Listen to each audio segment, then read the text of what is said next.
turystycznego. Najpierw tak się zdarzyło, że prawie co roku mamy jakieś wydarzenie promocyjne za granicą.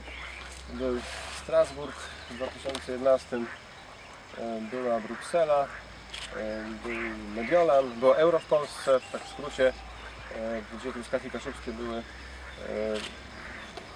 do degustacji przygotowane dla gości zagranicznych, czy tam mieszkańców, turystów za granicą. No tym razem takim wydarzeniem jest Euro 2016, Mistrzostwa Świata w piłce nożnej w Paryżu i dostaliśmy też propozycję od Ministerstwa Rolnictwa, stowarzyszenia, żeby przygotować partię truskawek do degustacji w dniach 16-19 czerwiec. Taką informację tutaj przedstawiłem krótko.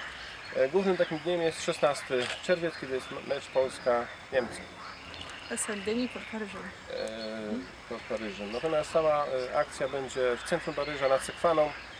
Zmienia się jeszcze ciągle to miejsce. Miał być plac Concorde, teraz w okolicach Ambasady Polskiej, plac Inwalidów, bo tam jest też akcja. Ale w każdym razie ta akcja promocyjna, powodziowa, jak wiemy. Akcja promocyjna odbędzie się w samym sercu Paryża, w centrum nad Sekwaną.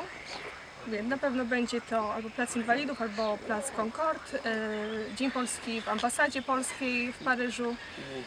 I tam przez 3 dni rozdamy 15 000 porcji truskawek kaszubskich z etykietką informującą w języku angielskim i francuskim. I polskim oczywiście. Skąd są te truskawki? Tak, i będzie też oral w języku francuskim. Już jest przygotowany jak nigdy wcześniej na wyjazd. I jeszcze będą 2 stoiska, też oznaczone takie stędy, gdzie będziemy te truskawki rozprowadzać. Także, no i będą oczywiście kaszubi, jak zwykle, jak truskawka kaszubska, to trzeba pokazać, skąd jest to truskawka z Kaszub w strojach kaszubskich.